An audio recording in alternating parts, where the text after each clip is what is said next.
So, children, up to here we read about the power sharing among the organs of the government. Three organs are there: legislature, executive, and judiciary. So, how the power is divided here, how they are appointed or given different duties to perform at different organs of the government. Next is the power sharing at different levels of government. Different levels. So, on the top is the central government, second is the state government, and the third is the local government. So here the power is shared among these three levels of government. So on the top is the central government, whose head is the prime minister. Second is the state government, whose head is chief minister, and the third is the local self government, whose head is the mayor. Third, power sharing is among different social groups. So under this arrangement, government and administration give space to the diverse social groups. In this way, minority communities get a free share in power. So social group जो एक बना हुआ है हमारी society का, उसमें भी power share है, किसी को भी ज़्यादा पावर कम पावर दिया गया है. Fourth is power sharing among political parties, pressure groups and movement. Political parties जैसे कि कोalition गवर्नमेंट होती है, कोई भी दो पार्टीज आपस में कोalition बना के दो पार्टीज आपस में ज्वाइन होके एक गवर्नमेंट को रन कर सकते हैं. सो यहाँ पे भी पावर शेयरिंग है. In democracy different parties compete to come to power. In case no party gets majority, then two or more parties form an alliance to come to power to form coalition government. जैसे कि हमने last year पढ़ा था coalition government. अगर तीन government किसी जहाँ election लड़ रही है और किसी ने भी मेजोरिटी नहीं पाया, तो उनमें से कोई दो पार्टी आपस में मिलके गवर्नमेंट को रन कर सकती है. ये है power sharing,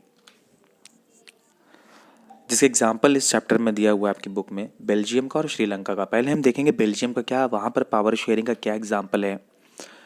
so the example of Belgium is a federal monarchy in western Europe. It is a founding member of the European Union and hosts the EV's headquarters as well as those of several other major international organizations such as NATO. Belgium covers an area of 30,528 square kilometers and it has a population of about 11 million people. ये हम Belgium के बारे में पढ़ रहे हैं. वहाँ पर क्या है, वहाँ पर एथनिक कॉम्पोजिशन है. बेल्जियम में अगर हम पूरी कंट्री की बात करें तो वहाँ पर बोलने वाले जो ज़्यादा परसेंटेज वो है डच का. 59% डच स्पीकर्स हैं. सेकंड नंबर पर 40% फ्रेंच स्पीकर्स हैं और थर्ड पर है 1% जर्मन स्पीकर्स. लेकिन उसी के कैपिटल में अगर हम देखें ब्रुसेल्स में, तो उसका अपोजिट है. पूरे कंट्री में सबसे ज़्यादा बोलने वाली जो परसेंटेज है वो डच है, लेकिन अगर उसी के कैपिटल में देखें तो सबसे कम बोलने वाले जो हैं वो है डच 20%, और 80% वाले कौन है, फ्रेंच स्पीकर्स. दैट मीन्स अगर हम यहाँ मेजोरिटेरिज्म देखें तो अगर हम पूरे बेल्जियम में अगर हम सिर्फ डच लगा दें, क्योंकि पूरे बेल्जियम में बोलने वाले लोग ज़्यादा किसके हैं, डच हैं, तो प्रॉब्लम कहाँ हो जाएगी, उसके कैपिटल में ब्रुसेल में, क्योंकि उसका अपोजिट ब्रुसेल में ही है, 20% डच हैं. और अगर हमने बेल्जियम में अगर हम ब्रुसेल्स के अकॉर्डिंग देते हैं फ्रेंच, जो 80% ब्रुसेल में बोलता है, तो पूरे फ्रांस में प्रॉब्लम हो जाएगी क्योंकि वहाँ पर कम बोलने वाले परसेंटेज हैं.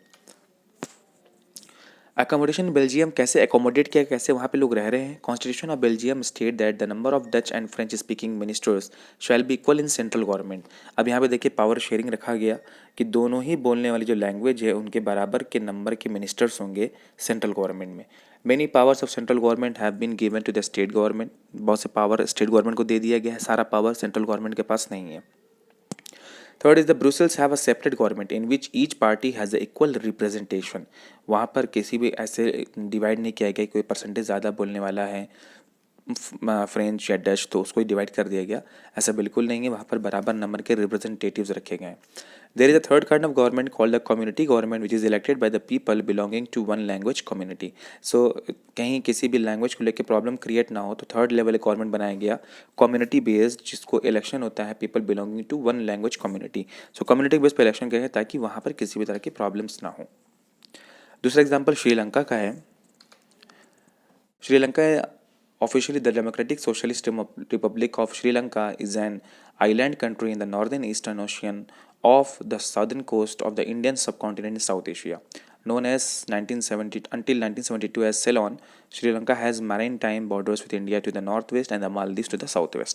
ये श्रीलंका का एक लोकेशन बता रहे हैं पहले कहाँ पर है. श्रीलंका में एथनिक कम्युनिटीज़ है, एथनिक कम्युनिटीज़ जो वहाँ पर तमिल और सिन्हालीज जो हमने शुरू में पढ़ा था कि वहाँ पर कैसे अकोमोडेशन हो रहा है। बेल्जियम में लैंग्वेज को लेकर था, यहाँ पर कम्युनिटी को लेकर है।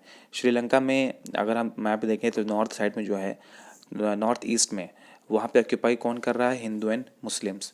अगर हम उसके देखें नॉर्थ वेस्ट की तरफ देखें, सो नॉर्थ साइड में देखें तो सिन्हालीज हैं जो 74% बुद्धिस्ट हैं। देखिए वहाँ पे कैसे अकोमोडेशंस हैं।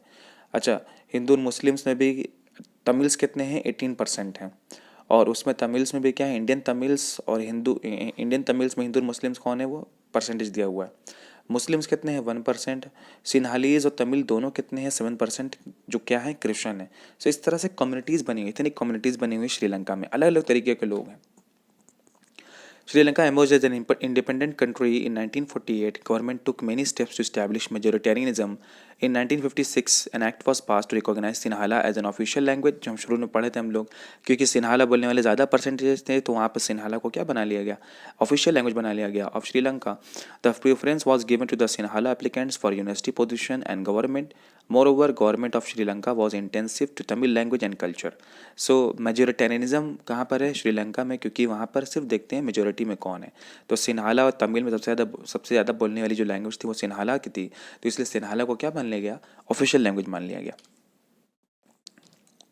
सो सिविल वॉर एक होता है। सिविल वॉर क्या है कि जब war with in a country हो, कंट्री के अंदर जो वॉर होती है उसको हम बोलते हैं सिविल वॉर। और वही अगर सारी कंट्रीज मिलकर दूसरी कंट्री से वॉर करे तो वो होता है वर्ल्ड वॉर। सिविल वॉर क्या है, by 1980 several political organizations were formed demanding an independent Tamil elam in northern and eastern parts of Sri Lanka. The distrust between the two communities turned into the widespread conflict. It soon turned into a civil war. As a result, thousands of people were forced to leave the country. This civil war is still going on. सो वहाँ पर जो problem अभी मैंने बताया था आपको कि सिन्हाला और तमिल में लेके प्रॉब्लम हो रही थी। सो 1980 में अलग एक कंट्री बनाने के लिए तमिल एलम ने डिमांड उठाई थी। इस वजह से कई कम्युनिटीज़ जो आपस में कुछ लड़ाइयाँ हुई, कुछ कॉन्फ्लिक्ट हुई, और वो इतना हो गया कि आज तक वहाँ पर सिविल वॉर चल रहा है दोनों ही कम्युनिटीज़ के बीच।